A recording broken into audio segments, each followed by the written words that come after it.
Flaming Lips here on Democracy Now!, democracynow.org, the War and Peace Report. This is a headline that's just breaking from Rock and Roll Daily, Rolling Stone magazine, about this song.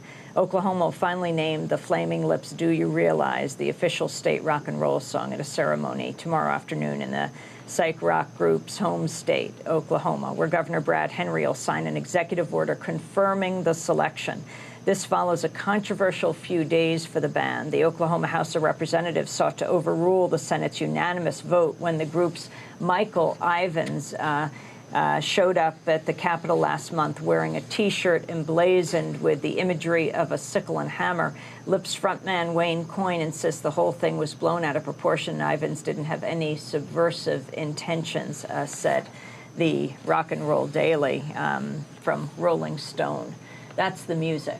We're here in Oklahoma broadcasting from Cameron University. I'm Amy Goodman as we continue our Community Voices Community Media Tour. And we're joined by John Skripsek, lost his son in Iraq, and Emma Prophet. She is an investigator with the Board of Medical Legal Investigators with the Oklahoma Medical Examiner's Office. The number of suicides, Emma, talk about it. There was a revealing article here that I think actually got off of National Public Radio, that the first 2 months to 3 months of this year, there were more people that were active duty that committed suicide than there were killed in action. And that's the first time that that's ever happened. And it's happening when they're overseas, and it's happening when they come home.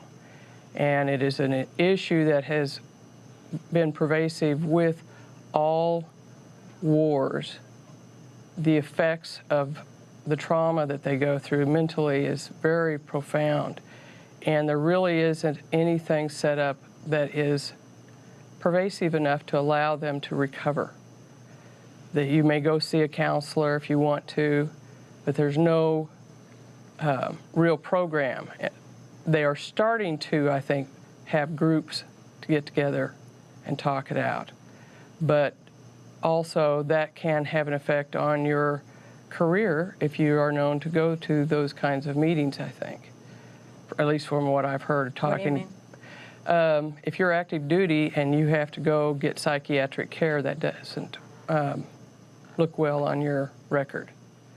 And so that can have a stigma.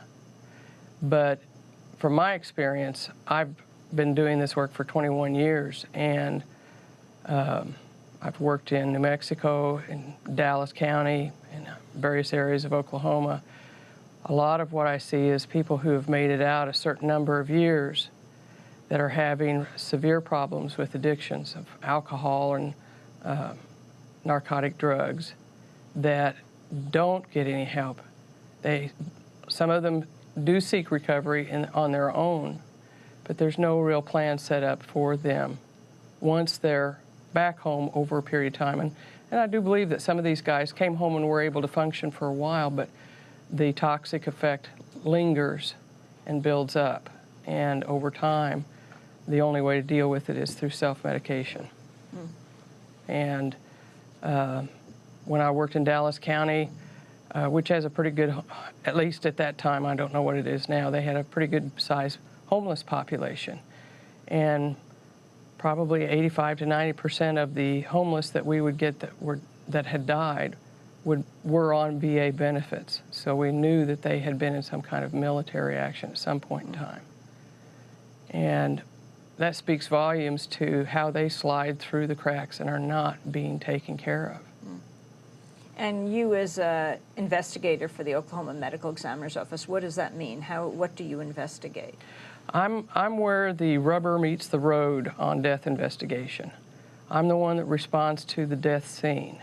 I'm the one that does the collection of criminal, medical, personal information, and doing crime scene work, photographing, taking samples, doing partial autopsies, and also notification of next of kin. And the suicides that you've dealt with? We're right here in Lawton. I mean, massive military base here, Fort Sill. Right. Can you describe what you have faced in the last even few months? Well, we've had one suicide of an active duty officer that I have worked. Now, I'm not sure what my partner in this area has worked, but I know that I worked one in February, and he'd been back from Iraq for about a year. And in fact, his commanding officer who found him, when we were talking to him, was like, hey, this is the last guy I would have thought this would have happened to. And so he obviously, that is a concern. He's conscious of that with his staff. But for whatever reason, the pain that this man was going through was significant enough that he took his own life. And do you think the military is dealing with this adequately overall? I'm not really seeing them dealing with it adequately.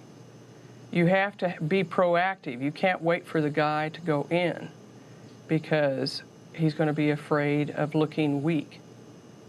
And the whole military, it doesn't matter what branch you're in, is just suck it up and go do what you got to do.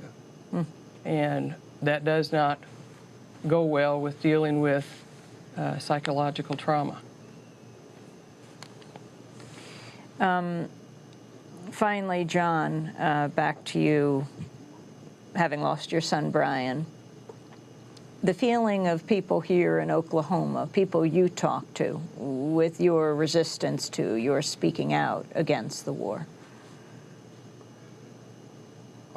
Most of my neighbors agree with me. They think this war is just for money.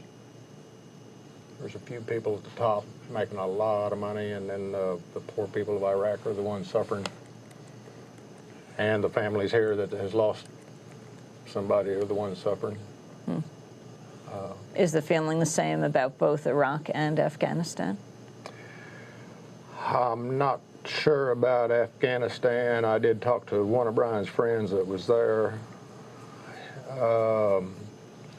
And I've talked to the troops a lot about the difference in the culture there compared to us. He seemed like a smart kid. He said that he didn't think bullets would solve anything, but maybe knowledge or education would. Well, I want to thank both of you for being with us. John Skripczyk lost his son Brian in Iraq, is speaking out against the war, and Emma Prophet is an investigator with the Oklahoma Medical Examiner's Office.